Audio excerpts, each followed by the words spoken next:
6:30 p.m. Roll. Roll call, please. Mr. DeCorda? Mr. Kendrick? Present.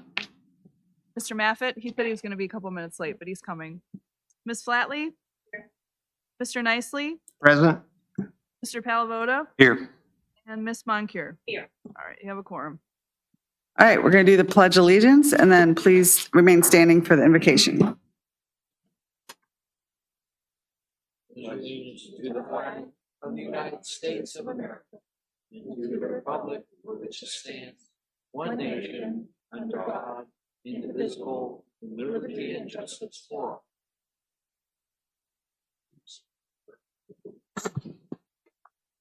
Dear Lord, we thank you for the honor of bearing the responsibility of planning for our community's growth. We ask for your guidance and wisdom as we decide on matters before tonight's agenda. Grant this commission the clarity to govern amid conflicting interests and the courage to make choices to promote peace, order, and justice for all our residents. We also ask for wisdom to our politicians in Richmond and hope that they make wise decisions on our behalf. In your name, we pray. Amen. All right, thank you. Next on the agenda is the approval of the January 13th, 2026 minutes.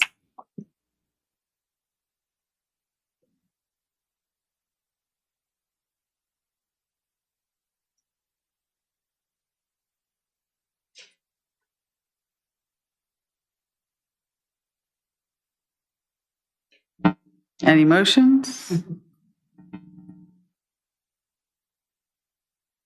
I make a motion that we accept the minutes of the January, I got the date, 13th, 2026 minutes.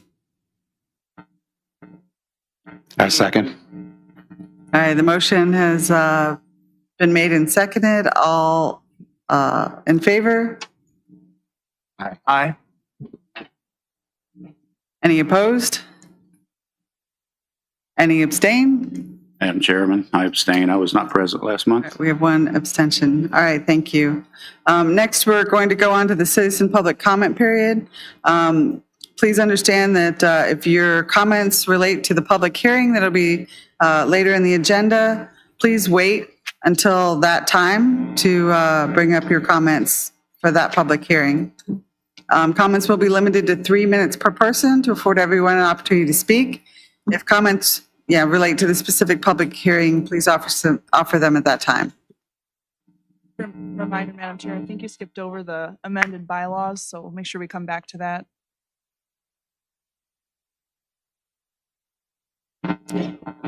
I see that now. Okay, let's do citizen public comment period, and then we will go back to that. I apologize. Renee Davis. Good evening. Thank you. My name is Renee Davis. I'm with Tri-County City Soil and Water Conservation. We work with your landowners on soil and water matters. We are having a legislative pasture tour on March 26 from 5 to 7, and we would like to invite all of you to come, connect with other legislators and meet our staff and see what we're doing in your county. So with your permission, I'd like to give you these invitations to circulate, and I hope you can join us. Thank you. May I come forward to give these to you? Just put them at the end and we'll pass them down. Thank you. Whatever it is, it doesn't give direction. Thank you, George. Arn Ellison. Good evening, Arn Eliason here. I'm in the James Madison District. I'm coming to you because I've observed something over the last year where I've attended these meetings and the meetings of the Board of Supervisors, and it's something that has disturbed me to a degree. Planning Commission does a great job of looking at the specifics of a particular proposal or application, and you all have sound reasons for your votes. At a recent meeting, you all voted 5-2 to turn down or to forward with disapproval the Green Energy Ventures application to develop the land on Bloomsbury and Kings Highway.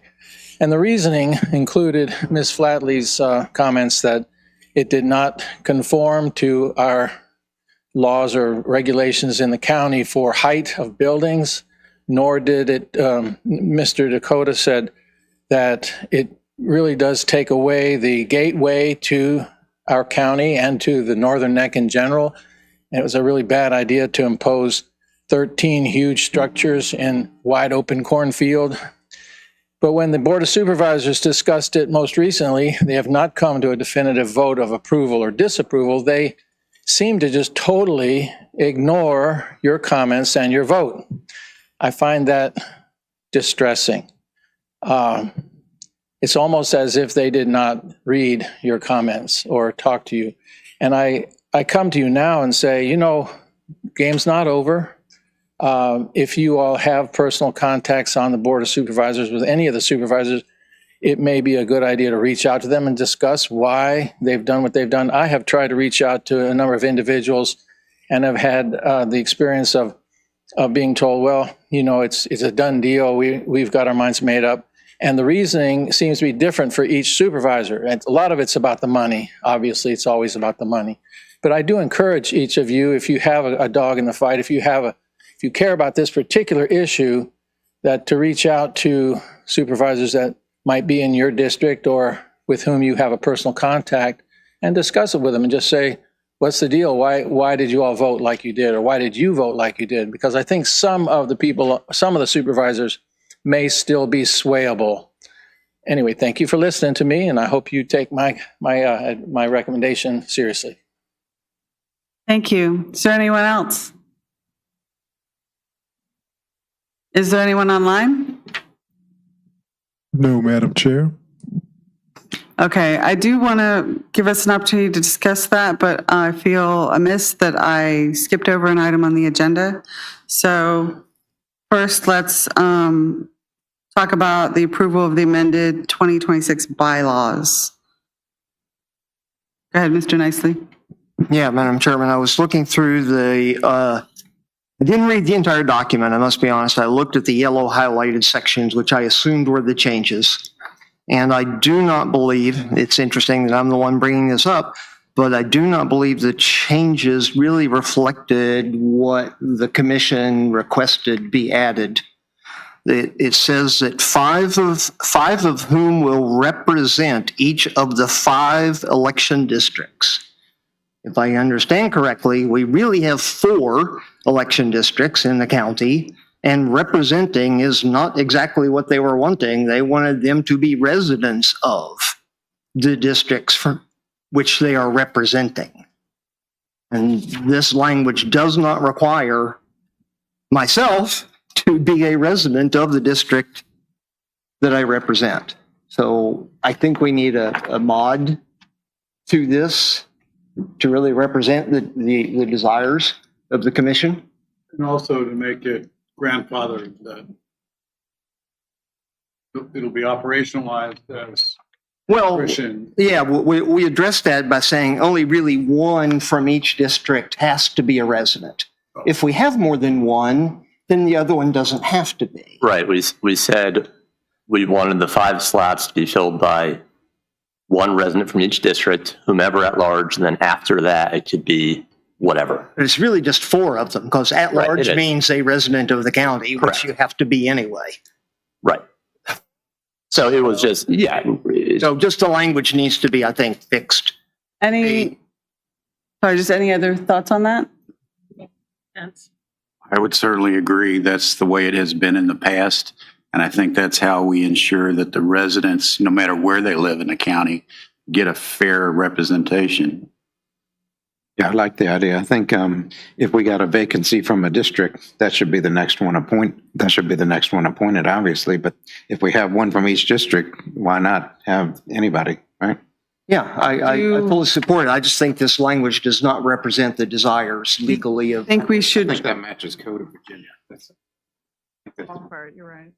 do you think we should try to modify this with a motion on the fly, or do you think we should take it back and rewrite it? I'm never any good at making language on the fly. I'm an engineer. I can do equations, but not English sentences that make leap. Kelly, do you have thoughts on that? I can come up with something, but I'm not good on the fly either. I would think that it should be, because of the state aspects of it, it should be probably written by staff and reproposed with the lawyers laying Yeah, in. with a legal review of the language, make sure it doesn't conflict with state regulations.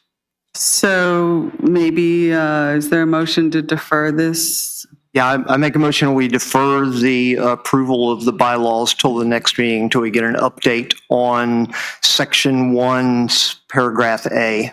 Second.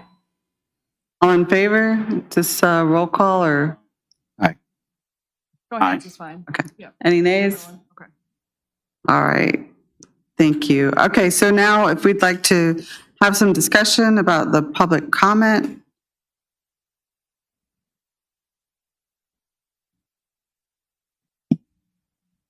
I mean,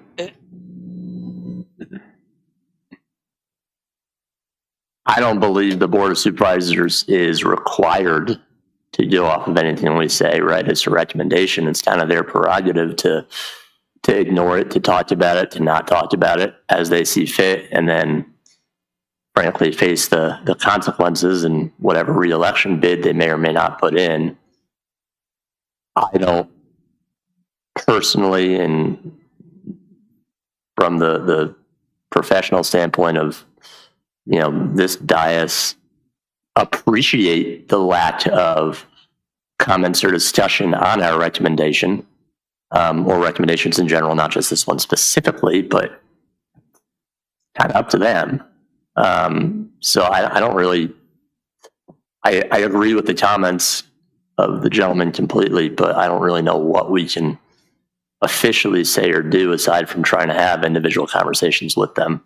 It kind of up to them, and then ultimately up to the people if they agree or disagree with where they go, right?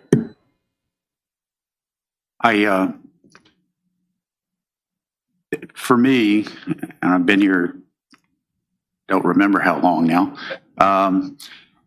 this has always been an advisory board to the Board of Supervisors. It was based on a couple of things: representation of the county residents. That's the reason, you know, there were 1 or 2 in the past representatives from each voting district, as well as 2 from at large.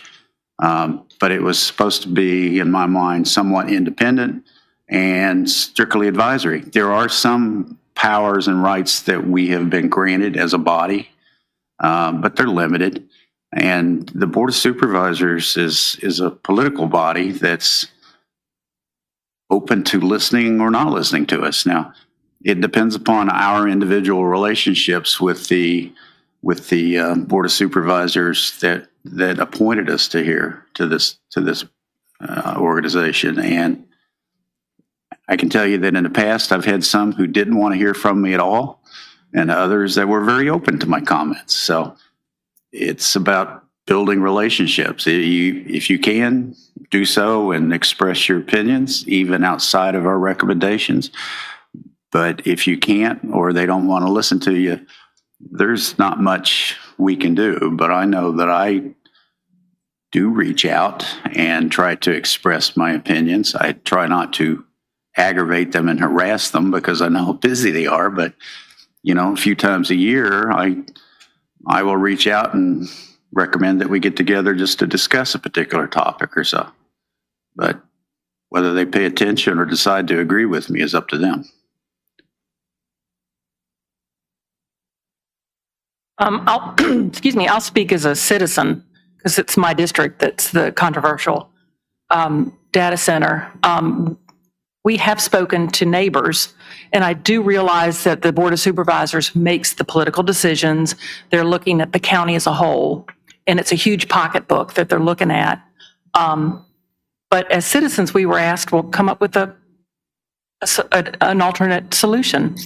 And it's just that there are binding agreements that are in place that have to be fulfilled first. But displeasure is always around whenever there's something controversial. Anyway. So we're appointed, and I think the idea behind an appointed versus an elected is that the supervisors will appoint somebody who is actively involved and maybe somewhat more knowledgeable. And our role is we're gonna root around and we're gonna dig and we're gonna try and expose issues, and then we give our advice, which is just to the supervisors. And I'll let you know that I do talk to the supervisors regularly. I talked to Brian Metz, before the meeting today, just to see if he had any thoughts that he wanted addressed. And one other thing, the legislators in the House side, they've got a bill proposed that they're not going to allow the approval of data centers for a while there's no capacity. So if we don't approve this one, we're not going to get another bite at a data center. And just because a data center gets approved does not mean it's going to get built. We approved that Amazon one. Nothing came of it. It might in the future, but it doesn't mean that it's going to be there. So, in my opinion, it's smart to keep an open field here. And if we end up with one data center, that'll fund a lot of these buildings that we're talking about building tonight. Just my 2 cents. I want to thank Arn for bringing this up. It's an issue that we've recognized in the sense that when the Board of Supervisors does act contrary to our recommendation, either pro or con, I've been better about going to my district supervisor and asking, what was the rationale? What don't I understand? And that's been helpful. So when a citizen of my district comes up to me and says, well, what happened here? Why this disconnect?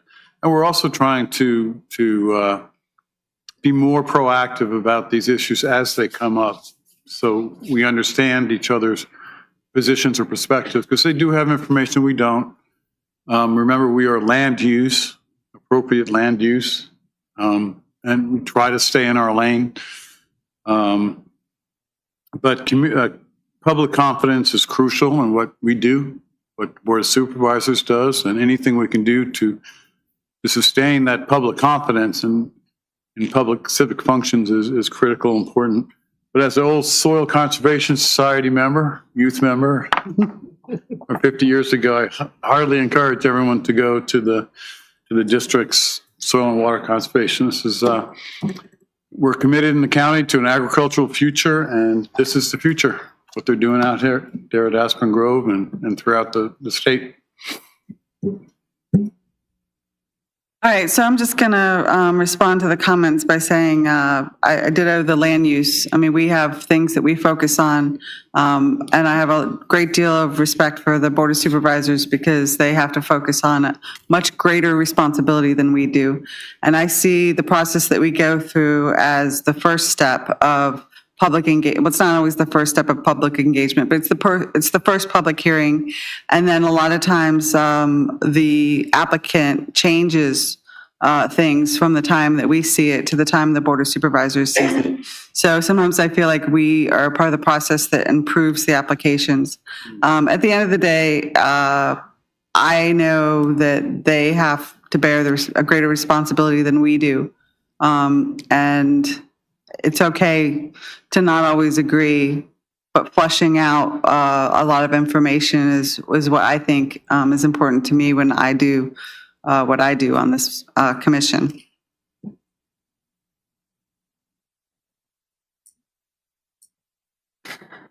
All right. Next would be Community Planning Liaison Officer, Naval Support Facility, South Potomac, Dahlgren, Mr. Lynch.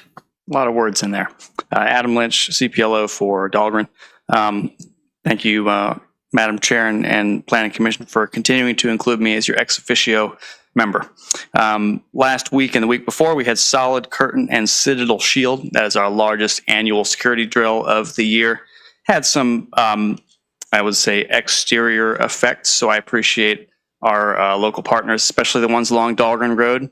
Looking at you, Mr. Palavoda, for bearing with us as we had some additional wait times at the gate, making sure that we do our most important job, which is keeping ourselves and our community safe in the event of an unforeseen incident.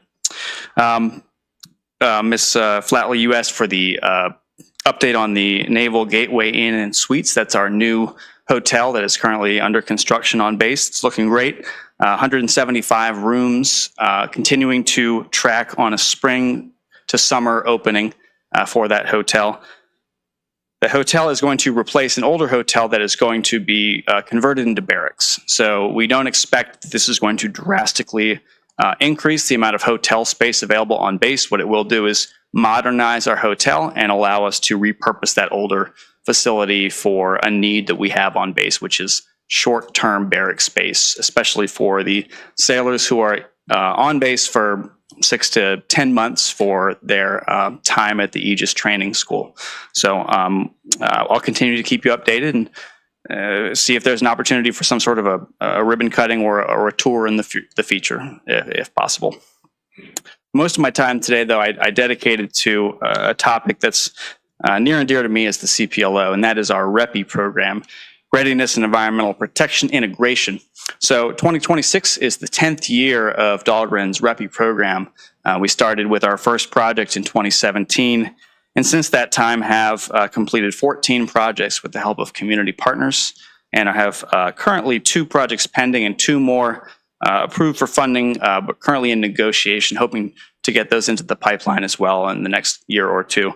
But to back up, the Navy has an important need for compatible land use around our installation and within mission areas. You can imagine that a base that is surrounded by dense urban development would not be able to function adequately. We rely especially on compatible land use within areas that are affected by noise from our Potomac River test range, as well as the occasional detonation at our EEA Pumpkin Neck standoffs there.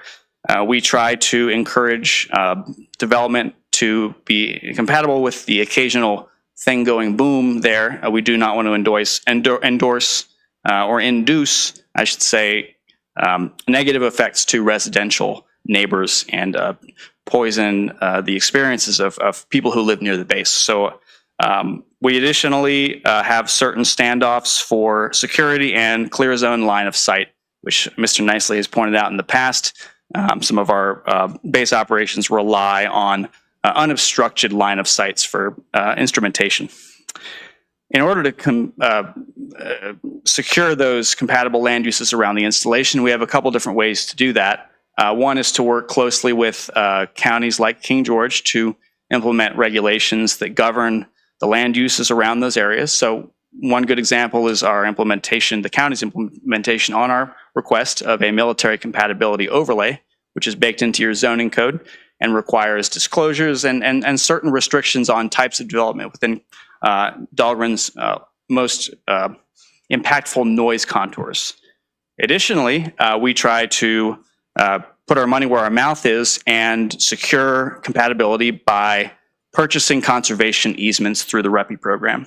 So what REPI does is it allows the Navy to back up financially transactions that secure compatible land use on private lands within those mission areas. So you can see the map below, an approximate boundary of the area where the Navy has its most important compatible land use concerns, and that tracks with the Potomac River test range and the explosive setbacks. We work with partners, including the Northern Neck Land Conservancy and the Trust for Public Land, to express to them where we are interested in conserving land and then securing funding to support those private land conservation transactions. What that does is it allows us to permanently conserve open space properties instead of relying on regulations, which, as you know, can be undone at the will of our elected officials. Not to say that King George would ever do that to us, but we can sleep better at night knowing that those properties are conserved through a legal deed. Of the 14 projects that are completed, 3 of those are in King George County, and the other 11 are in Westmoreland County, just downriver. And the reason for that is evident from this map here, which is that most of the area that's within the dotted red line is in Northumberland County, because our range extends downriver and projects a lot of noise along both sides of the river as well. So I will stop and happy to take any questions you guys have about the REPI program, but I do want to say stay tuned for some great stuff coming from Lisa Beaver later in this presentation. Thank you. Thank you. Any questions? All right, sounds good. Thank you. Thank you. Oh, Before we move on, Adam, we're very interested in conservancy agreements that allow public access. How do we influence that? And public passive recreation, that sort of thing. I mean, Certainly. how does the county insert itself with the Northern Neck group or the Land Trust group to say, these are the kinds of contracted terms we're looking for? Well, I can tell you that the Navy is also interested in that as well. I can give you a good recent example, and that is the Lake Caledon Park expansion, which was an expansion of Caledon State Park. And one of the extra deal sweeteners from that, additionally on top of the compatible land use benefits, was that our sailors get free admission at Virginia State Parks, and the programming that's going to take place at that facility is going to be something we think will be a benefit for our sailors and their families' quality of life here at the base. So when it comes to private easements, they're all negotiated individually between the property owner and the holders of that easement, but the Navy is a holder. We're not the only holder of those easements. So I can tell you that we are always looking for opportunities to provide public access, but it's not something that we are going to impose on a willing landowner. The most important aspect for us is the compatible land use, bottom line. So that's our top priority. I would say public access is a benefit, but it's not necessarily a must-have.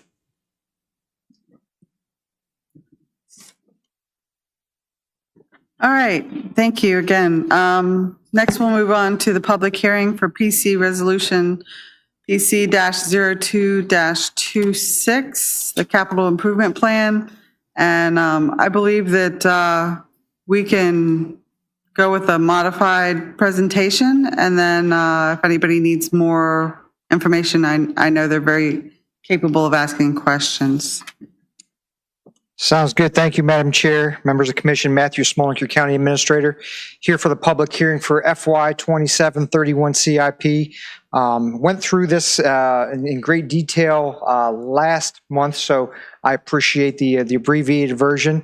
So this year, the funding request for 26-27, $39,370,707.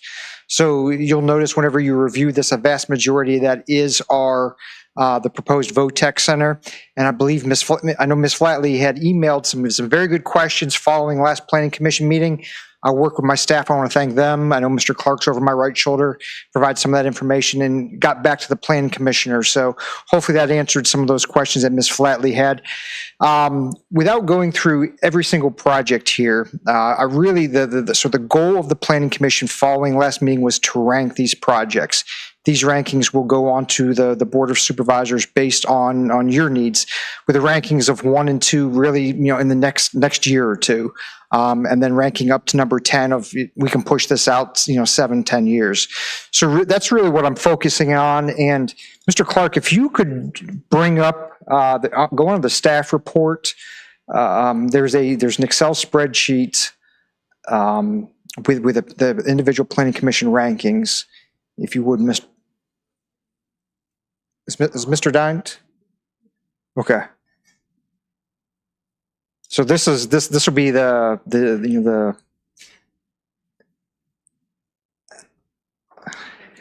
page 39 of 225. I believe that's where it starts, Mr. Dines. Yes, thank you. So the PC priority column, this is really what we're focusing on tonight. None of the projects have changed since last month, so we're not going to go through those, but really identifying projects with either a 1 or a 2 in the red column there. And there are a couple pages and a couple things that I did want to make note of. So the priority ones, based on the scores we got from the Planning Commission, Schools had a couple different projects. School bus refresh at $650,000. Potomac Elementary School metal roof, $800,000. King George Elementary air handlers, $475,000. And then for fire rescue, there were two particular projects that scored well with the Planning Commission. One was an ambulance replacement, $400,000. Again, this is to replace one of every 7 ambulances we have every year, so we don't have to go in and replace 4 or 5 at one time. And the second item for fire rescue was heavy rescue 1 replacement at a cost of $2 million. And then the registrar, these were the second half of the Hart voting machines.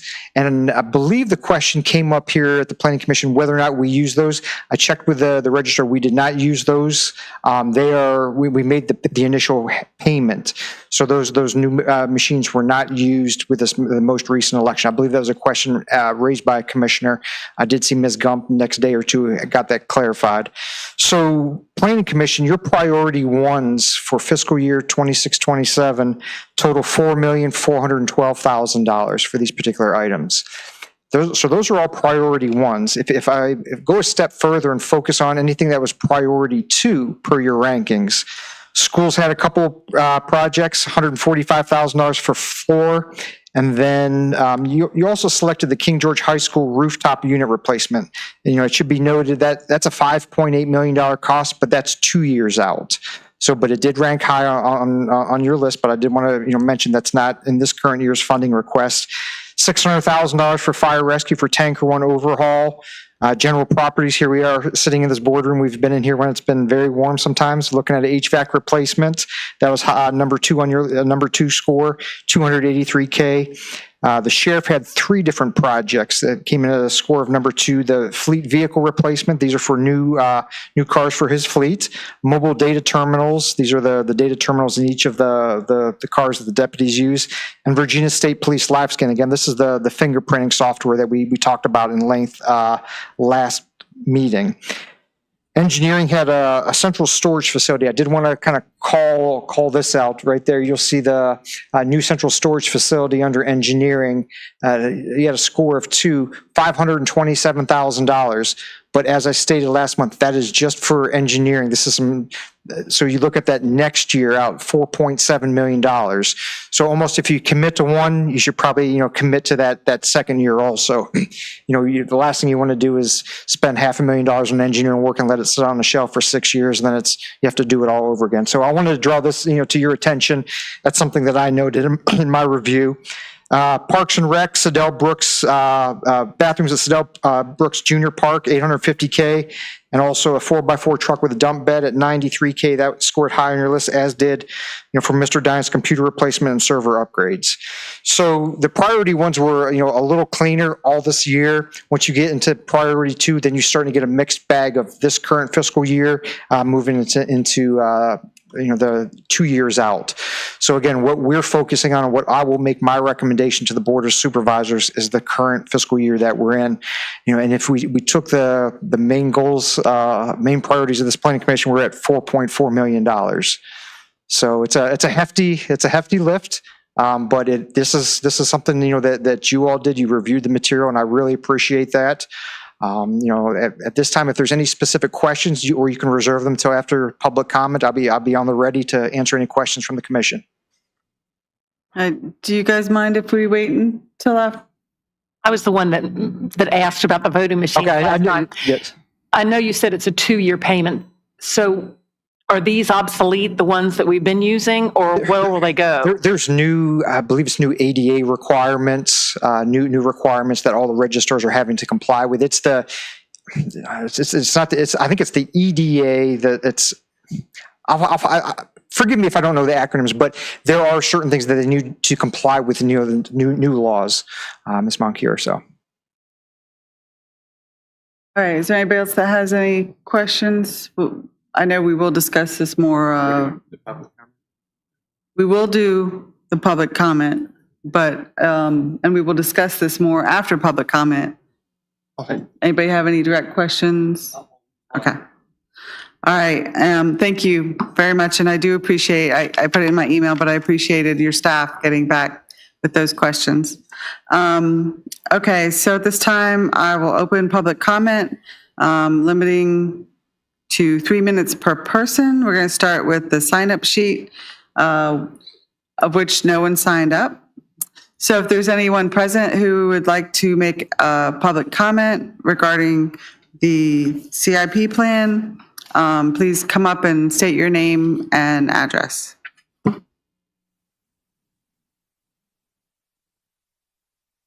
All right, is there anybody online?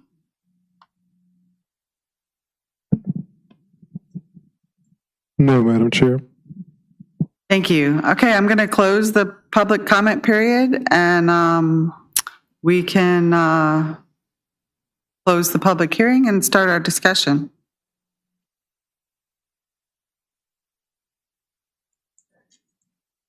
So I see on the CIP, we got 18 million for the VOTEC building. But maybe I read something wrong. I think maybe in those questions, I don't know where I saw it, it looked like 9 million. No, it's 18 million for the VOTEC, and I think the question came was, is that just the facility itself, or is that to upfit it?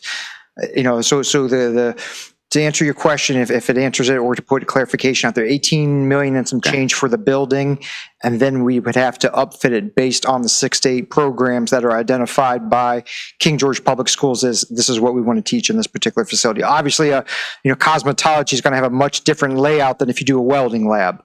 Update the welding lab from the high school. So I have a question about the building, just for clarification, and I'm going to ask the Planning Commission if they want to change the priority. The VOTEC is awesome. I think it's something that we need. But another benefit of it, and maybe the main benefit, is the bandwidth at the high school, which is at capacity. So if we're adding, is it 7 classrooms? 6 to 8 different programs is what is slated. So that's that many more seats at the school, which by building this, it takes the pressure off of having to maybe consider building another school. So it's not a matter of, can we save 18 million by not building this? Because we have to have some seats, I think is part of the discussion that might not be apparent just from. That's a good point you bring up, Mr. Palavo. So I think the high school designed for 1,500, it is like 1,515 students in there right now. Now, I did sit through Dr. Boyd's initial budget presentation at the school board meeting a few weeks back, and they are seeing enrollment numbers start to taper off. I want to say they were where they were maybe 2 or 3 years ago. Okay. But you're exactly right. If the VOTEC opens up and there's, let's just call it, 80 seats open up in the VOTEC school, then that is 80 seats that will open up, and that space can be, the classes shuffled around, adding different classes or needs in the existing high school. That is a good point. Yeah. So I'll wait for any other questions and comments, but after that, I want to discuss maybe increasing the priority of that. And I had this as number one. I think it's fundamentally important to the future of any locality at this point. The reality is, whether we want to admit it as a society or not, most white collar jobs are probably going to be obsoleted within the next generation or two. It's just the way of the world, unfortunately. Service level jobs like this, they pay good money. They pay very good money, frankly. You don't get indebted to anything, and it provides a legitimate future. I think we'd be doing ourselves a disservice by not recommending something along these lines. And then there is a cost savings aspect because it does take weight off of the school system. I would agree with that, absolutely, which allows you to kick that can down the road at least a couple more years. And that's going to be way more expensive than $19 million. Anyone else? Oh, go ahead, Mr. DeQuarta. What are the 6 subject areas? So that is to be determined. I know there was another visit to another VOTEC school at the end of this week, and I believe the school's goals are to wrap that up by the end of February, early March, somewhere around there, to identify the 6 programs. So to the best of my knowledge, they are not set in stone right now. Okay, the reason I ask is we're hopeful that the programs will be supportive of the county's vision as an agricultural community, as a hospitality industry based, and as a and construction and healthcare It's we do want to train jobs for kids that they're going to leave the county to go take up unless they want to. The other question I have is the courthouse. Did we come to clarity on demolition or renovation? People that are after the vote tap thing, people have comments. Okay. Could I ask a question about the VOTEC? I am certainly in favor of a VOTEC facility, but we've got it listed, it's listed as almost a $19 million project in the coming FY. When we've done a building of this size in the past, it's typically been broken into a couple of pieces. The first one being design, because as you just said, the programs going in it haven't really been decided yet. So part of the first year effort is going to be finishing off the determination of the program for the building, just what's going in it, how big those spaces need to be, and that kind of a thing. And then you'll go into an actual building design phase. Wouldn't this make more sense if in 26, 27, that was a much smaller number to accommodate that, and the actual construction would slide into 27, 28, or maybe later? That's a good point, Mr. Kendrick. I mean, typically A&E services, you figure 10% of a project for A&E. So that's a very good point. So what I've done is, I've sat with my procurement team and my engineering crew and Dr. Boyd and tried to lay out a schedule. So right now, just so you all know and so the public knows, the RFP to demo that old VOTEC building went on the streets February 1. The goal is to have that wrapped up and everything swept up by the time school starts. So by August 1, August 15, that's said and done. We're hoping if the school has their 6 to 8 programs done by, and I've got it right here. Let me see. If the school has their program set by the end of February, we would roll right into A&E services. But Mr. Kendrick, that's a great point. Do you have A&E services in this current? No. So the request that was when you go to your packet, the request for the school, it was just for the building itself. This was by RRMM. So we could go $1.2 million this current year and then drop some more money in next year. If that's, because you're right, it's going to be, and that's why I was trying to bring up my calendar here. Honestly, by the time you go through A&E services, we're going through that for Fire Station 2 right now. I mean, do you want a 36-inch, sink for the mop bucket, or you want a 48-inch? Which way is the door open? It takes a a long 10-month time. process. And I don't want to rush that, because then it leads to change orders. So we are next year, you're 27, 28 before you begin construction. So as a retired architect and as a retired public works officer on base, you just don't move this fast. Right. You'd be surprised how many people want to put their 2 cents worth into the development of the program. So, I mean, from us knowing exactly how much money you're going to spend in this FY, I just would expect that we'd cut that down 10 or 15%, as you suggested 10, but whatever the number is, I just think it would be more reflective of the way we're actually planning on spending money in this current year. It's a very good point. Thank you, sir. Mr. Nicely?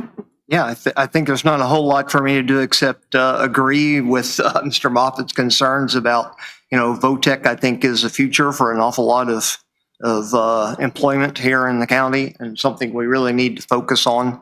I like Mr. Kendrick's comment, jumping into this with an $18 million next year seems a little quick when we really don't have a solid design about what the programs are going to be and what the expectation is for the building.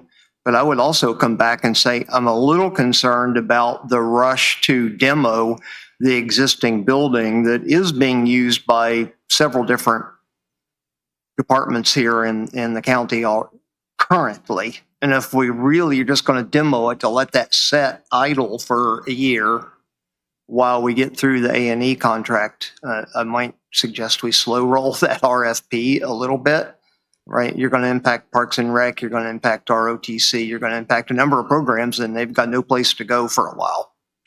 So I'm a little concerned about that. But I do support, and I think we need to up the priority on the VOTEC building A&E contract for next year.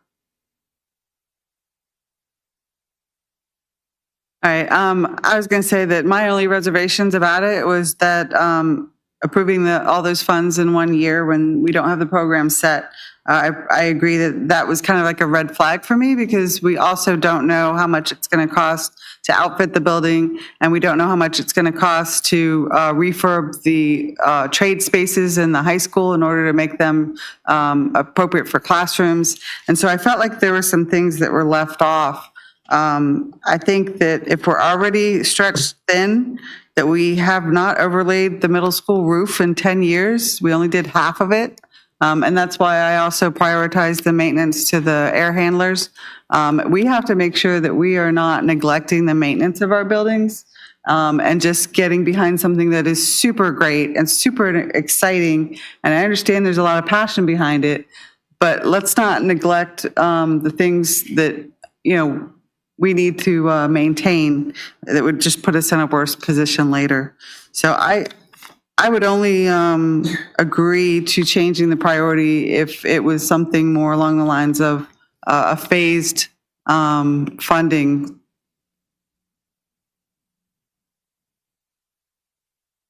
Any other thoughts? Yeah, so I saw that 18 million and I know they're not building it next year. You couldn't do it if you wanted to. I assume that if we say that this is a priority, that, we're committing to this number, but it's not all next year. I mean, if we made that a priority one, we're not going to take $18 million and it just sits in an account waiting to get spent. Is that how that would work? No, I wish we had 18 million cash sitting out there, but for this project, I talked with my finance team today.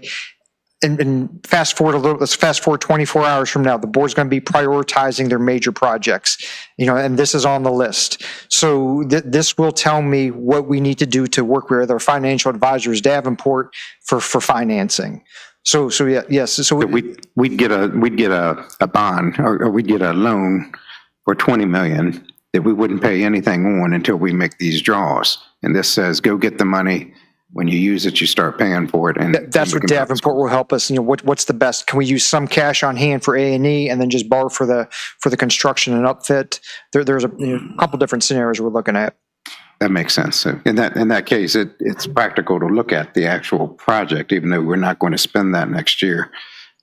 We're going to borrow that, I assume. Yes. I don't disagree with that at all. If you're gonna do it, you're gonna spend $2 million to do the planning for it, then you better know where your money's coming from to build it, or you're just wasting the $2 million. So I agree on all that. But from just an accounting standpoint, I think you need to show what you're actually planning on certain physical years, because when other people, including yourself, start thinking about how much you're spending next year, you need to start with a better basis.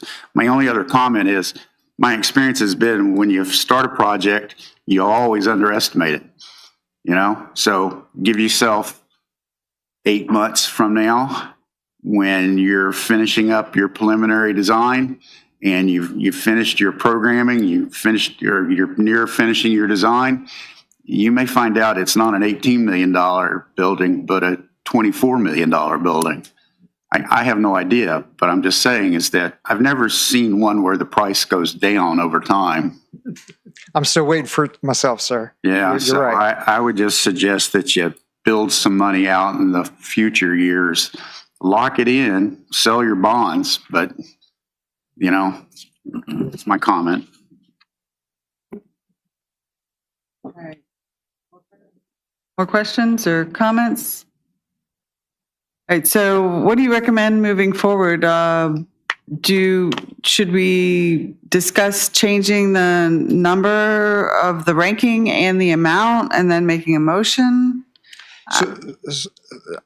what I'm hearing is, with the VOTEC building, two parts. One is the dollar value and one is the PC priority.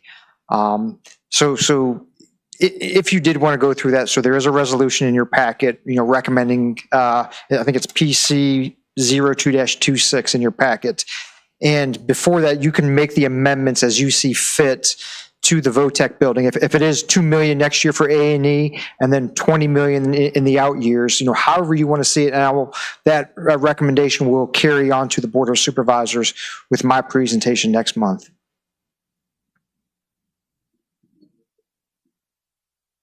You can avoid this discussion with the Board of Supervisors tomorrow if you sort of And I think decide how you want to do it tonight. Right, and this is a great. I can, when I tee this up tomorrow night, I can be. By the way, this was discussed at the Planning Commission. Here's their thought.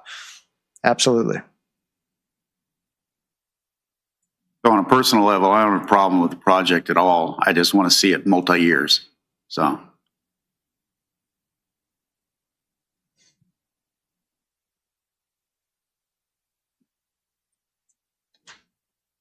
Any recommendations? I'd like to make a motion. I'd like to make a motion that we recommend that VOTEC building as a priority 1 instead of I think we have it as a 3. Well, I think I don't know that we're in agreement to make it a priority 1 for the full amount. So are you saying, I think, can you so, clarify your motion? no, I think the way it's going to work is they've made a budget and they've padded the budget. That building hopefully doesn't cost that. That's got a contingency in it and everything. I think I've seen something to that effect. They're not going to spend that money next year. They're going to, for the project, you're going to go out and you're going to secure funding for it. 20 million. You're not going to pay on that until you spend it, but obviously you got to design it and you got to get there. But are we going to commit to doing it? You wouldn't want to engineer it if you're not going to do it, like Mr. Kendrick said. So Yeah, but Sorry, so let's see if we have a second. okay. All right, any other motions? Yeah, I'd make a motion that we up the PC priority to priority 1 with a 2026-27 value not to exceed $2 million for A&E. Second. All right, we're still going to have to, so we'll make the first motion to change the ranking, and if it passes, then we will also make another motion to approve the entire list. Does that make sense? Repeat, Mr. Nicely, could you repeat your motion? I was suggesting that we change the PC priority, or making a motion, and we change the PC priority to a priority 1. However, we change the 2026 and 2027 dollar value to not to exceed $2 million, and plan the rest of the cost in the out years. And that was seconded, so we can vote on that. And if, depending on how the vote goes and further motions, we'll decide on changing the ranking for that. And then we can move on to, if that gets done, we'll approve the entire list. Does that sound right? Okay, so we'll have a vote. We've got a motion and a second. And is this a roll call? Sure.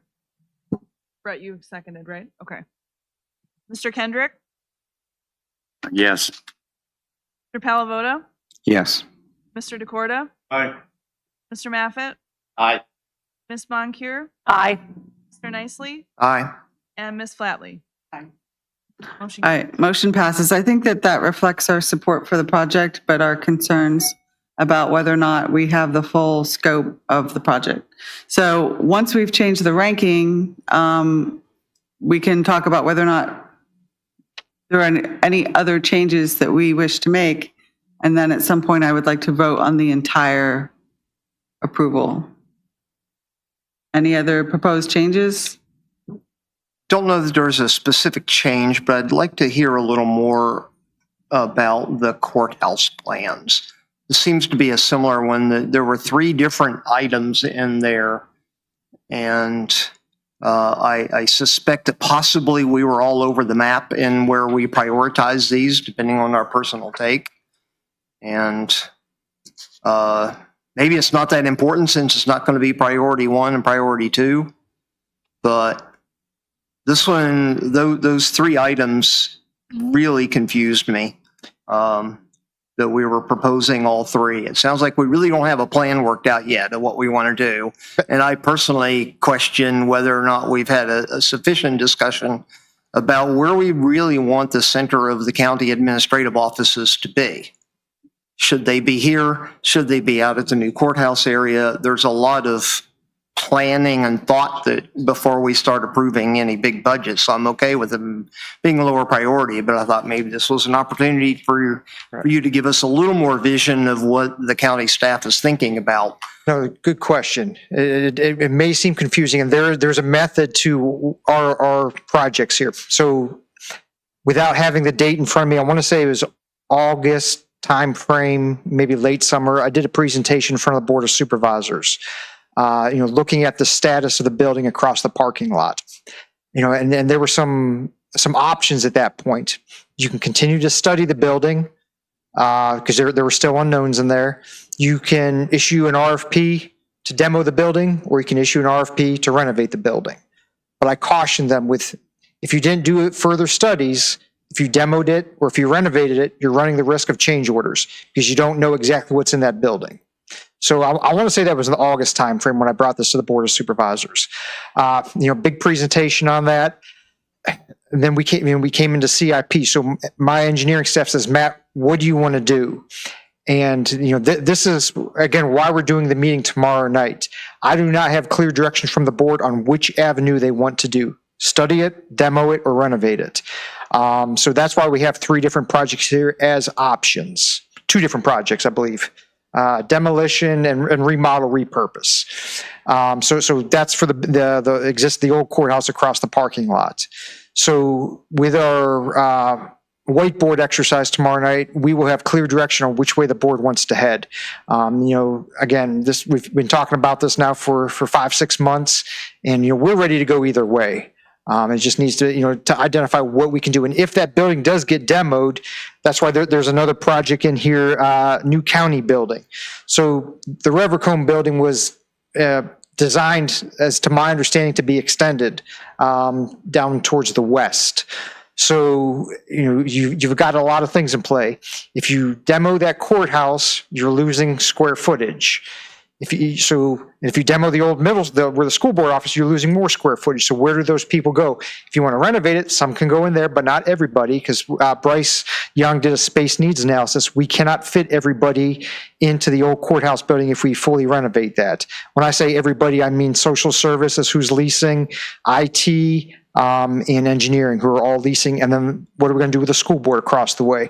So there is an option to build out an expansion of this existing building to accommodate all those needs. There's 5 or 6 different moving pieces, and you don't know which way we need to head until we said, this is what we're doing with that building across the way. That's why it's very important tomorrow night to get clear direction so we know how to head. And like I said, I want to get out of leases. I don't like leasing property. If we can own it and be in that building for the next 50 to 60 years, that's wonderful. So that's the ultimate goal. Mr. Nexley, I'm not sure if that answered your question. Well, actually, let me pull you back just a little bit and say, do you believe there is any need for additional study and evaluation of alternatives? Or do you have all of the information you need? For example, I've raised the question of, do we really want the county administrative offices to be out near the courthouse and the sheriff's office and move the county center government to that location and not try to keep it here? I'm not sure if you did move it down there, available land. I know we've got the cul-de-sac behind the animal shelter. One of those parcels is being taken up by the general services building. there's a lot of topography back there. The big field behind the sheriff's office, that was in last year's CIP, 800K for a metal storage building. That is going up in the very near future. But that would be part of the study, and maybe you have the data, and it's not our reason to really go look at that, but I've not seen that sort of a study. There's a lot of good thoughts. So that space, isn't documented. we've done a space needs analysis for administrative space, not storage space for vehicles or RVs or anything like that, but administrative space. So yes, sir, we have done that. That building over there will not meet our needs. But the pros and cons of the different sites and where you want to try to put things. Do you want to demo the old high school and put the county offices there? There's talk of turning the pit into an amphitheater and there's a whole nother that's right wrinkle to exactly Right. what site. It's just a thought. I appreciate your thoughts. I really do. I know we all have lots of ideas, and I pull for information all the time, and I think it's important. But let's try to go ahead and wrap this up. If we are not going to make any more changes, would we like to have a motion to the amended ranking? I have one other one that I would like to bring to the planning commission and suggest, and Matt, you'd have to tell me exactly how this plays out. I was talking with Chris. The Trailways Plan implementation that was pushed out, and exactly how that is executed. I see that it got a 4 priority from the planning commission. But I think that puts us at risk potentially of grant money. This is really not money that we have to spend. It is money that's sort of in our accounts if we get a grant that expects matching funds. That's my understanding You are correct, of the sir. needs for that. And I would like to request that we up the priority on that so that we've got that in place as we're trying to implement additional trailways improvements around the county. We talk about wanting to have sidewalks and, walking spaces and stuff, and that's what this would be supporting if we get grants. Just a request to change that priority. Is that a motion? Sure, I'll make a motion to up the trailways priority to a priority 2. I don't think it goes to a 1, but it'll be a priority 2 to set aside money for matching funds for grants. Anybody second? All right, discussion on that? I think my only problem for me, something that pertains to Parks and Rec, enjoyment, enrichment of our community, never gets ranked higher than safety and education, and building, county buildings and stuff like that. So to me, for that project to be a 4, I do consider it ranked very high. Does that make any sense? Well, but one of the projects that we just got funding for was for safety of our school students going across from the middle school and the high school over to the Sheets.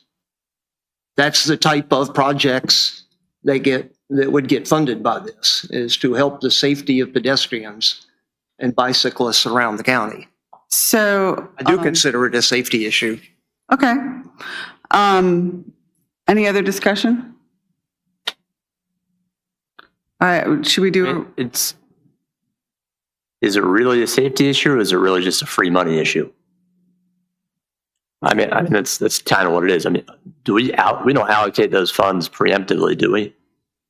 No, and I guess my question, and I don't know the answer, I see Mr. Clark, do we have any applications in? So we do not have any current applications in that would require a match. So there's nothing in the hopper right now. Now, I'm not saying something couldn't open up tomorrow, but whether or not it would be during the next fiscal year, I can't say that. But there's it's not like we've got 3 grant applications and we're waiting to hear back in the next 6 to 8 months. If that helps you out at all. Generally speaking, I love where your head is at with this stuff. I grew up in a place that has all sorts of amenities like that, and it's amazing. I've 2 young kids under 3. It'd be fantastic to have that. But I think my issue, and I rent it offensively low, is that we have a lot of pressing issues to deal with in this county right now, some of which I still need to talk about tonight, and I just don't know that that's a I priority. guess my only point is no money would be spent with this unless grant money comes forward. if someone writes a grant and we get money and we've got nothing on the books that says we can match it, we would lose the grant. We don't spend the money unless grant money becomes available. It's sort of like a promise for money, not really we must spend 200K. I've said my piece. All right. It was something I was going to try to prioritize in the comp plan. That's one of the reasons I was getting, and I've been trying to get more information about it from other resources. But we need to go ahead and vote on whether or not we want to change that to, what was the number you said? There's been a motion. It was a motion and it was seconded. So now we just need to vote on whether or not to change the Trailways plan matching funds for a potential grant to a number 2. From 4. From 4. Roll call? Okay. Mr. Kendrick? Nay. Mr. Palavoda? No. Mr. DeCorda? Mr. Maffett? Mr. Nicely? Aye. Ms. Moncur? Nay. And Ms. Flatley? Nay. Did I forget anyone? I'm sorry. Okay, thank you. Motion failed. All right. So go ahead. We go back to the middle school roof overlay. So I'm in the same camp as you, and frankly, anything that has anything to do with roofs, I think the old middle school demonstrated well enough that that should get a priority number 1 every time, because the last thing we need is super expensive buildings to fall into disrepair. So I would advocate for us to reevaluate that and bump it to a 1. Do you have a motion to change the ranking? Is there any discussion anybody else wants to have? I guess we do it after, yeah. I was gonna say, if it's seconded, we'll have Make a motion discussion. to change the King George Middle School rooftop overlay to a 1. Do we have a second? I'll second that. All right, now, any discussion? Can I ask you a question? Tell me what that includes, Mr. Smolnick, the overlay roof. Can you Yeah, define it all? It's, let me pull it up in Dr. Boyd's.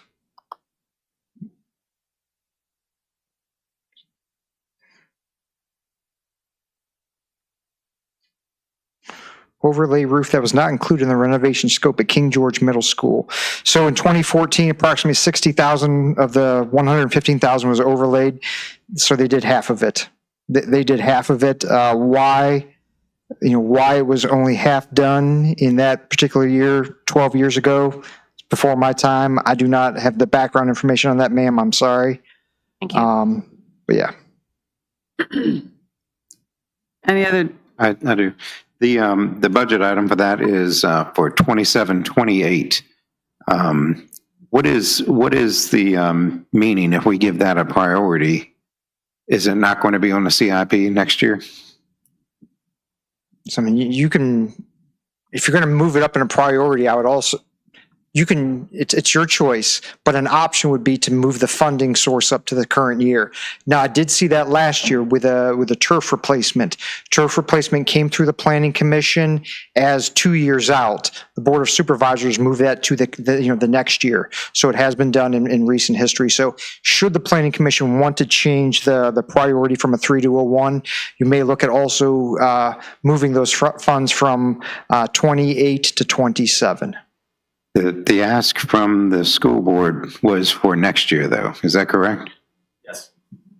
Yeah, I guess I will say that was my only reason for having it as a slightly lower. I agree. We must maintain those schools and not allow leaks to occur. But when the school board itself is requesting it 2 years out, I would assume they have done the appropriate assessment and it can wait 2 years. One other thought. I think part of the reason for having it on this plan is it makes it so that somebody can proffer it. Is that correct? That is correct. So I think we got it probably where it should be. I don't think we should tell the people that asked for it that we should do it sooner. I think the main reason that it's on there is so that somebody, if they're trying to rezone something, could maybe proffer that. Right. You may have an answer to this. So part of why I brought it up is if you go through and read the request form, the impact if request is not approved, there will be continuous leaks on the side not overlaid. So it's, and maybe I'm inferring wrong, but the inference there is that it is already leaking. And if that's the case, then it needs to be addressed.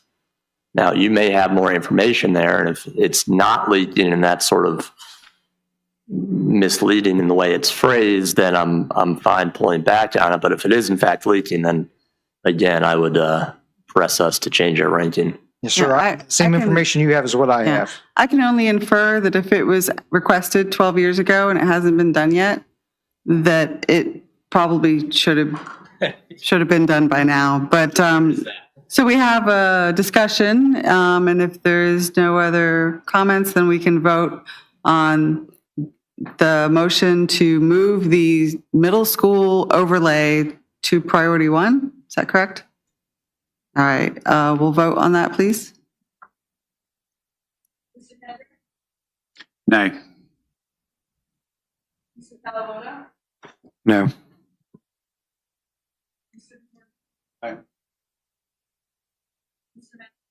Aye. Aye. Nay. Aye.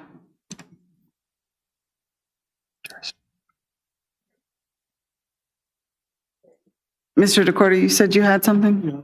Quick, Parks and Rec, keep on asking for a boat ramp. Just put it on there, put $20 million on it and put it number 9. I'm going to get a proffer. You can't do that? I Well, don't know if it's appropriate to have a conversation, but no, that's exactly the point. We don't have a proffer. We are looking for someone to proffer that. And I think a boat ramp, a public boat ramp on the Potomac is something we would like to consider.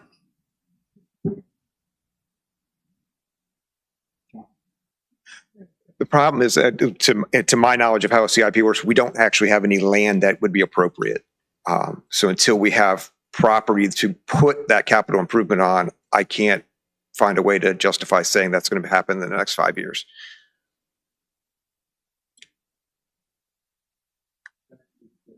Straight.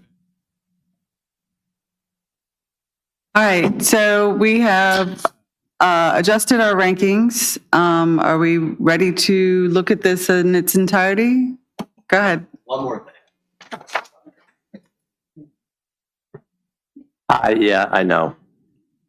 So the Perkins Corner trailer, again, if you go through and read the request form, there are mold issues that require all surfaces to be periodically wiped with an undiluted bleach solution. And then later on, it also says the office trailer was cited in a Department of Labor investigation against the county.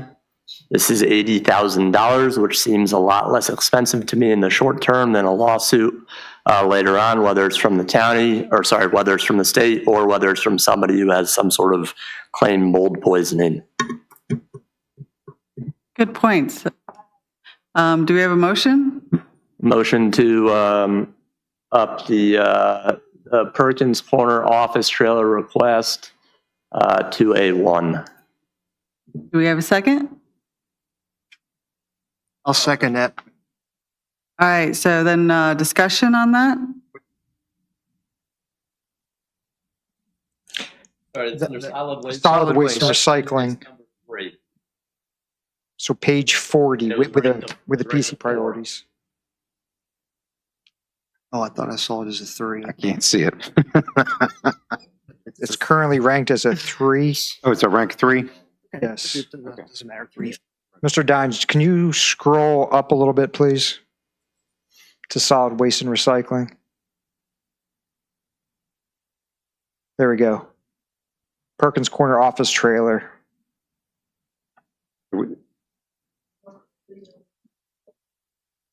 And that's to replace the trailer? That is correct. It was recommended for this year.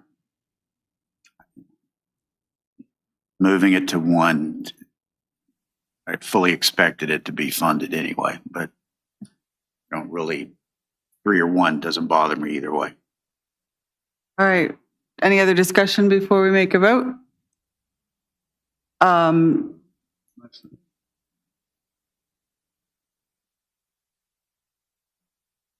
Okay. Mr. Kendrick, Aye. Mr. Palavoto, Aye. Mr. DeCorda, Aye. Mr. Maffett, Aye. Ms. Moncur, Aye. Mr. Nicely, Aye. and Ms. Flatley. Carries. All right, Mr. You done? I'm teasing you. I appreciate the detail and what you've proposed. So anyone else looking to make any changes, or are we ready to approve this as a I whole? only have a question for Matt about the implications. We've talked here before about these lists being somewhat used for companies to look at proffers. Is it going to be of any concern that we have recommended lowering the aerial ladder truck to a 6? Puts it near the bottom of our CIP plans. Is that where we really think that demand is for the aerial ladder? We've got 2 approved rezonings, both proffering a ladder truck. We've got another rezoning tomorrow, no, 17th, that is also proffering a ladder truck. So we've already got 2 ladder trucks or the equivalent of cash, for the ladder truck. So I don't see a concern. If you don't think that's going to, I knew that I'm not those were concerned in about the it. proffers already. I Yeah. didn't know if this lower ranking would cause any concerns. All right, do we have a motion to approve this as amended? Back to Parks and Rec and the boat ramp. Not my fault. I'm not going to let this go. I mean, can we put into the plan acquisition of land for a boat ramp? I think that that's something we should make as a goal in our comp plan, is to provide access to the community, to the river. I mean, the river is something that defines our county. I think it's something that we need to set goals and priorities for. But I don't know that it's something that's on the CIP. It might be something that we have to try to do. All right. Well, it's like a town facility. It's a town. We're a fishing and agricultural community without a town pier. We do not have a public pier or water access. There's 2, Maybe we shouldn't have torn Where? the bridge down then. Wilmot and Hopyard. Upyard's not. Those are both on the Rappahannock. It's countywide. Yes. The public. Yes. Is it There's brown signs. brown signs? Nice. Yeah, that was a good thing. That's on the Rappahannock. This one, the Rappahannock. I completely agree with you. So it's something I'm not going to give up. I'm not going to quit. Hey, that'd be a nice reppy project. Who owns most of the shore, big chunk of shoreline? Just saying. Neck to neck, man.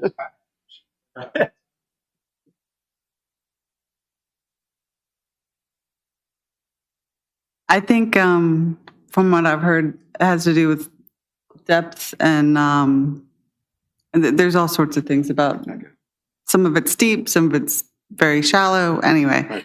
But I'd like to resolve this CIP vote.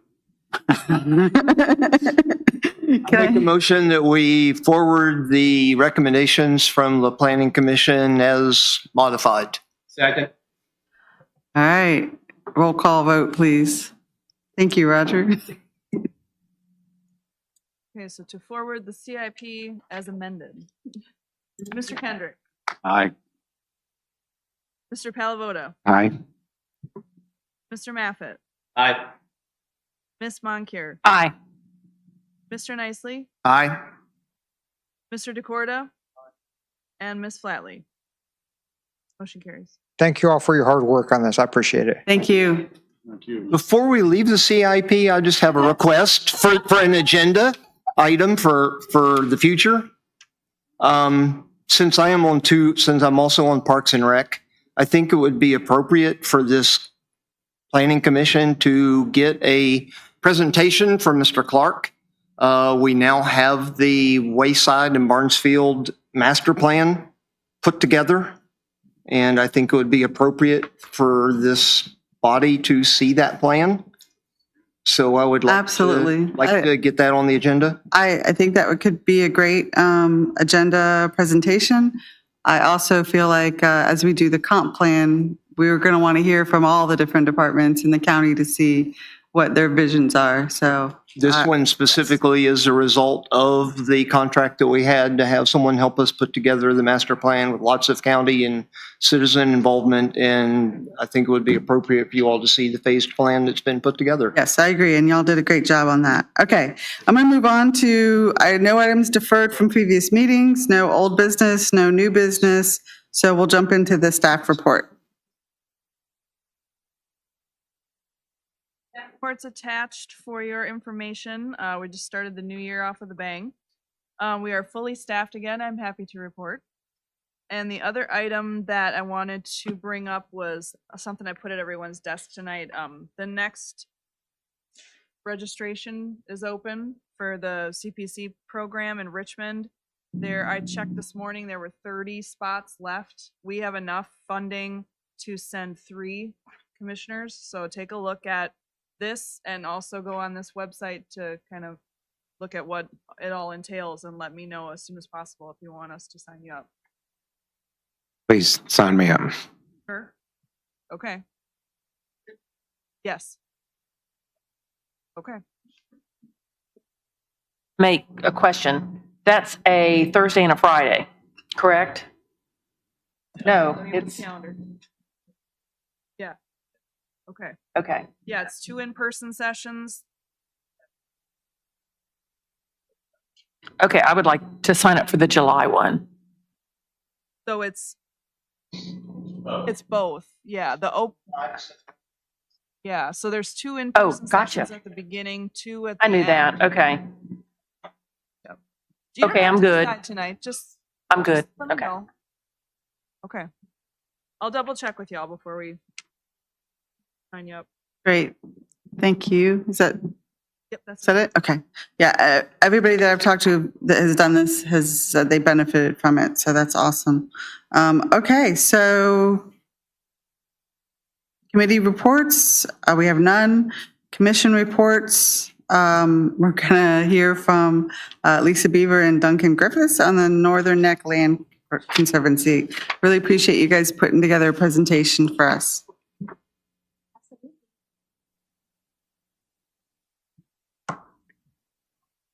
Is this my clicker? No practice. Does it jiggle it? Do what?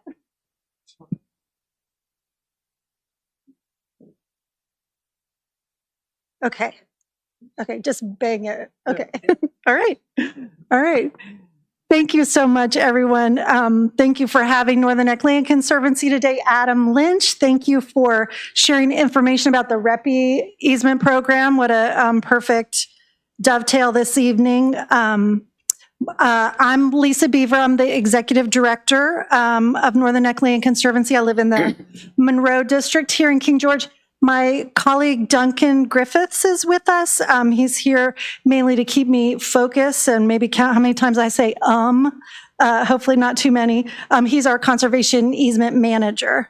So my goal this evening is to provide you all with information about conservation easements and about Northern Neck Land Conservancy, and especially our capacity to be a helpful resource to the Planning Commission as you all respond and make recommendations to the Board of Supervisors about ensuring that we preserve the rural character and open space land in the county.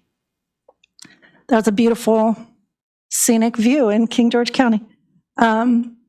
So a little bit about Northern Neck Land Conservancy. Our mission is to preserve the rural heritage of the Northern Neck in Essex County by conserving their lands, water, economies, and culture for future generations. Our primary strategy is supporting private landowners who wish to voluntarily place their property into a permanent conservation easement, and we steward those properties in perpetuity.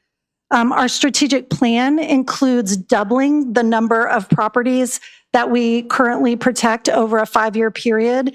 And in order to do that, we're going to continue to strengthen our ability to support landowners, to steward properties effectively, enforce easement terms, and we're going to build a united conservation community, which we define as a community of people that understand, value, are willing to take action to preserve our regional land-based way of life. More about the Land Conservancy. So we currently are stewards of 58 properties spanning 8,583 acres. You can see I highlighted in red that in King George, there we are responsible for 494 acres that are in easement, and we are working on 2 projects right now that add up to 277 additional acres that we expect to close easements on this year. We've been around for 20 years, and we just recently were reaccredited by the Land Trust Accreditation Board, which is a national accrediting body. Here's a map of beautiful King George. On here, you can see Northern Neck conservation easements in red, the 4 that I mentioned. Other conservation easements are in yellow, so those might be Virginia Outdoor Foundation, Department of Forestry, maybe some other private land trusts.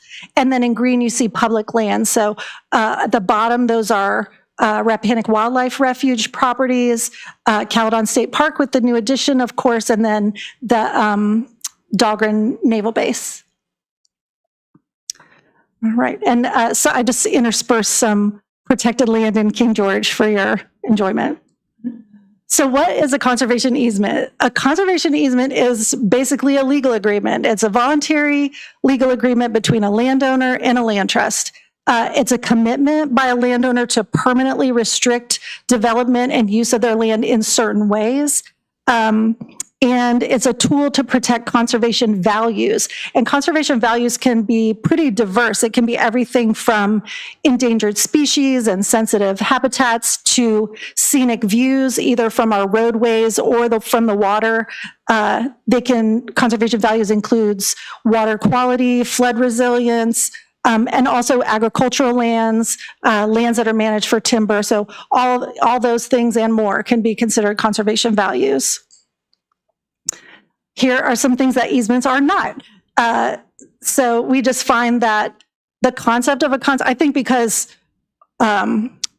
property ownership law is kind of Byzantine, the concept of a conservation easement can sometimes be hard to get your arms around. But so these are just some common things that come up that we like to, do some myth busting on. You do not necessarily have to let the public access your land when you put it under a conservation easement. The reason that conservation easements qualify for state tax credits, federal tax deductions, things like that, is because they create public benefit, because we all benefit from these scenic views and this agricultural land being part of our community and these land-based businesses. But it can include public access, but it is not necessarily the case. You can sell your land, you can farm it, fish it, hunt on it, you can harvest timber, or sometimes a landowner will choose to restrict timbering when they set up their easement. You can pass your land on to your heirs. As an easement holder, we will not tell you what crops to plant. That's not our business. And there's a myth that, that they're all the same. In truth, they're pretty tailored to the piece of property and to the landowner's intentions, because it's really it's a non-cash gift, but it's a significant gift when someone donates a conservation easement or chooses to sell one. And then there's a myth that land trusts are anti-development. So just like you all and our supervisors, Northern Neck Land Conservancy, definitely we understand that growth is important, it's necessary, and like you, we're just trying to be an influence as far as smart growth, sustainable growth. All right. This is our most recent King George easement, Longfield Farm. All right. So Northern Neck Land Conservancy, whoops, did I skip one? No. Okay. When they established the Virginia Conservation Easement Act, they wrote into the code that conservation easements have to be compatible with localities and with land use planning. It literally says, no conservation easement shall be valid and enforceable unless the limitations or obligations it creates conform in all respects to the comprehensive plan at the time the easement is granted for the area in which the real property is located. So it's baked into the process that it's intended to be coordinated. And we actually cut and paste the conservation language from the comprehensive plan into the easement document that gets recorded at the courthouse. Here are some of the typical kinds of restrictions. So we start with a template when we work with landowners. Property division rights is something that would be restricted. Sometimes on a large property, the landowner would choose to reserve the right to divide one time, or perhaps even on a large property 2 times in the future. But division is one of the things that is restricted. Impervious surface, we normally cap at 0.5% of the total acreage. We wouldn't want to see more than that in impervious surface. The industrial activity is prohibited on conservation easement land, and most commercial activities, but commercial activities that are compatible with conservation are absolutely allowed. So that's your agriculture, timber, as I mentioned. We actually have an easement in Northumberland County that has a oyster hatchery on the easement property. And then riparian buffers are big. So I'm going to move into benefits for local government, but I'll mention in case there's any landowners here or maybe online that are interested in learning more. We're actually having an information session. We call it Preservation of Farmlands, Woodlands, and Wetlands, and that'll be at Smoot Library on Tuesday the 3rd. So, and it's from 6 to 8. And that's on our website and our Facebook, but Wednesday the 3rd. So moving into benefits of conserved land for local government. So there are quite a few ways that conserved land can benefit. So cost savings, reduce infrastructure needs, water quality, of course, as I mentioned, economic support, as I mentioned, for local businesses that are land-based, alignment with the planning goals, perhaps buffering for public facilities. So another myth I would say is that conservation easements are a problem for the county budget. I would say they don't necessarily increase revenue, but they do reduce expenses. A study that was done across the Rappahannock and the Middle Peninsula showed that tax revenue impact of conservation easements was about 0.5% of any given locality's annual budget. And then here, this is a study that we found that was funded by Coastal Zone Management and DEQ, done by someone at George Mason.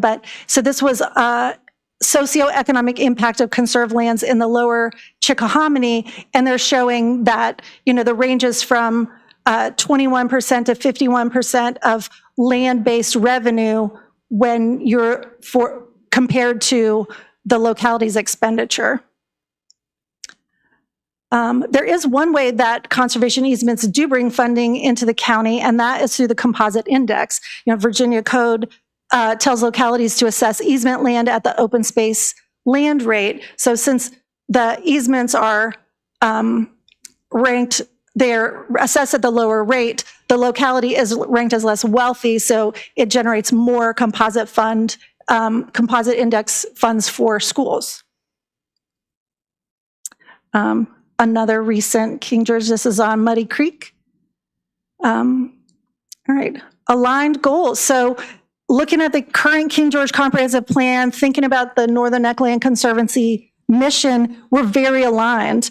We share a commitment to preserving rural character, supporting rural-based businesses, protecting critical land and water resources, and safeguarding natural assets for future generations.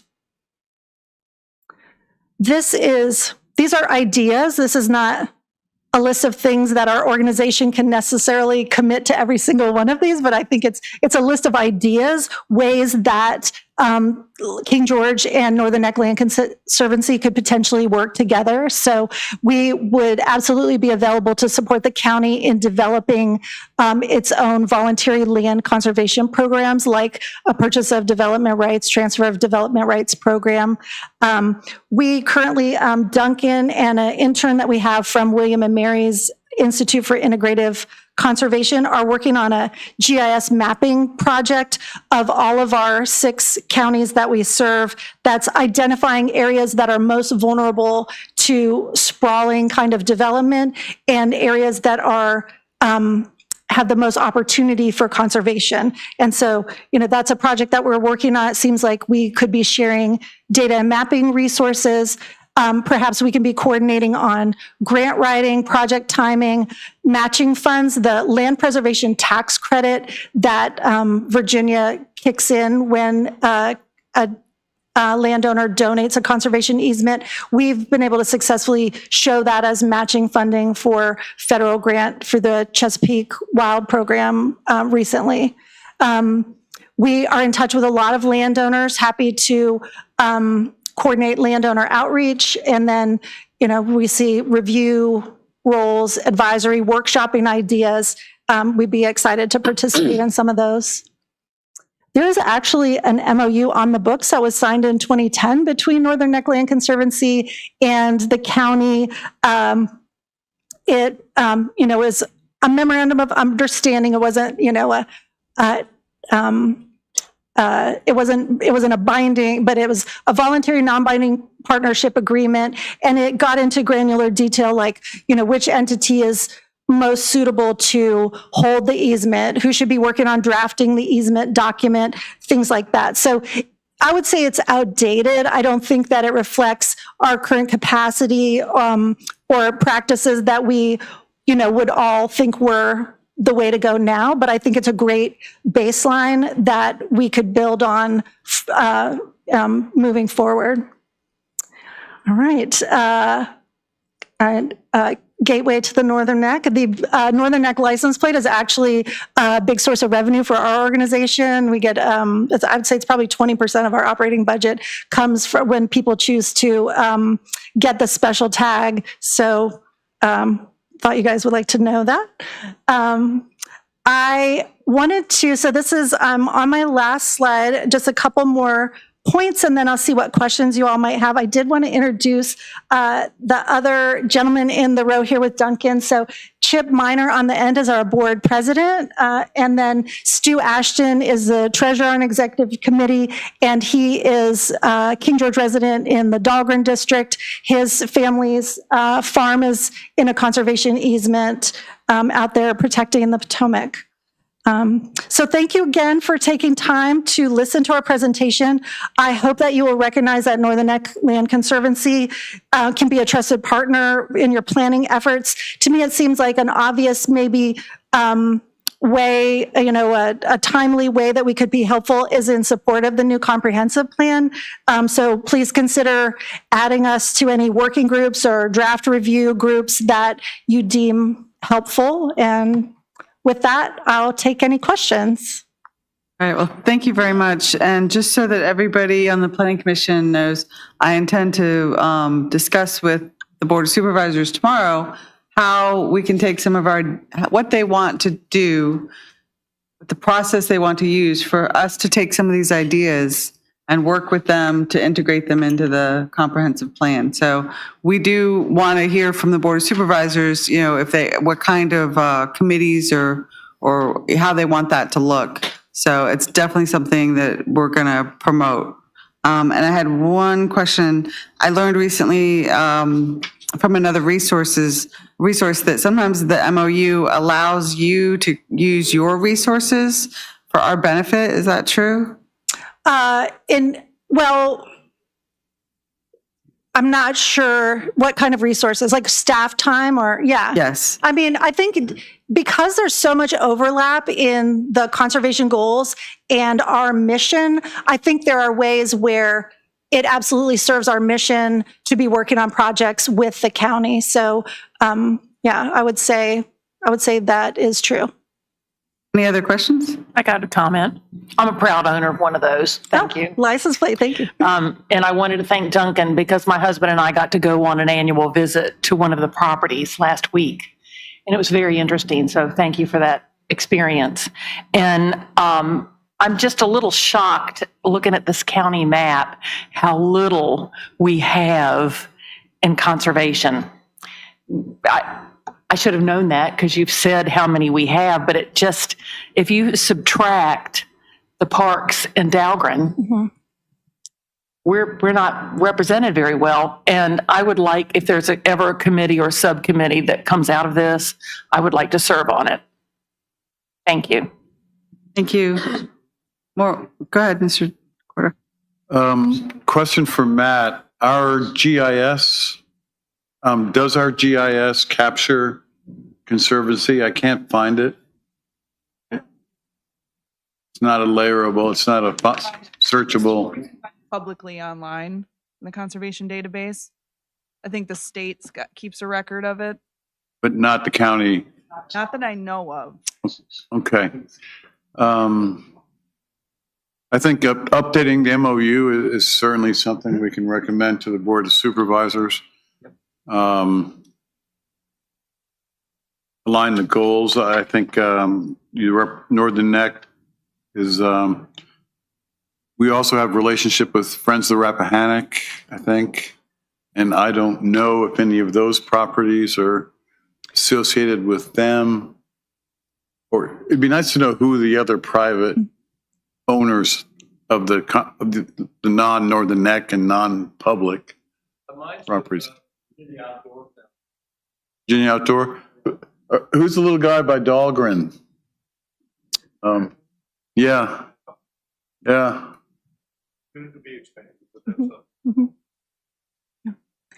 If you think that the Board of Supervisors would appreciate a presentation like this one, I'd be happy to do that.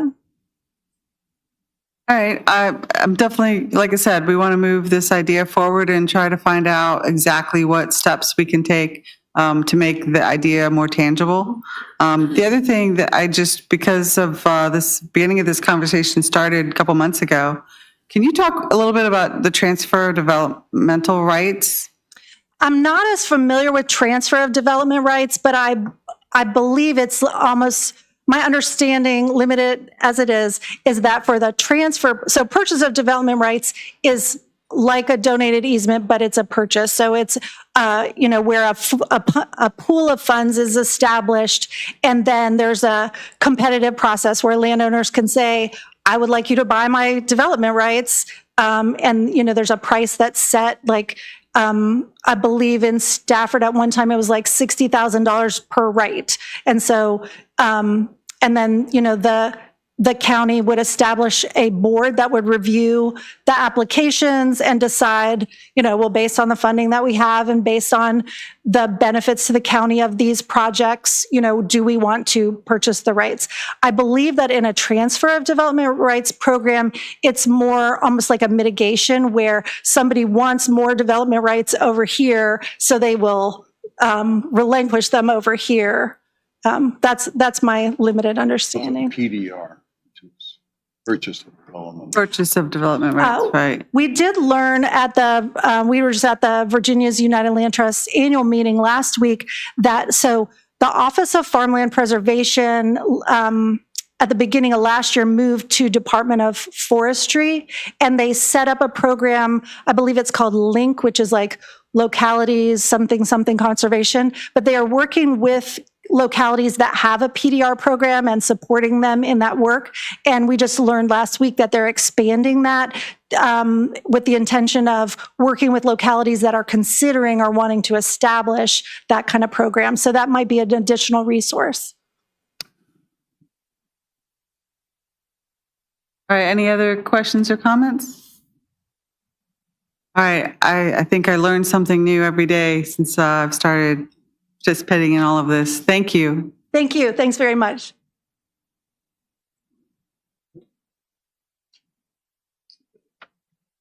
All right, do we have any other or future business? Do we need to officially put on for future business that we'd like to get some more information about the master plan for Barnesville Park, maybe? Noted that. Yep. Okay, we'll put it on the agenda. I was going to bring that up tomorrow. Okay. All right. I think that's about it. There's just one more thing to ask for.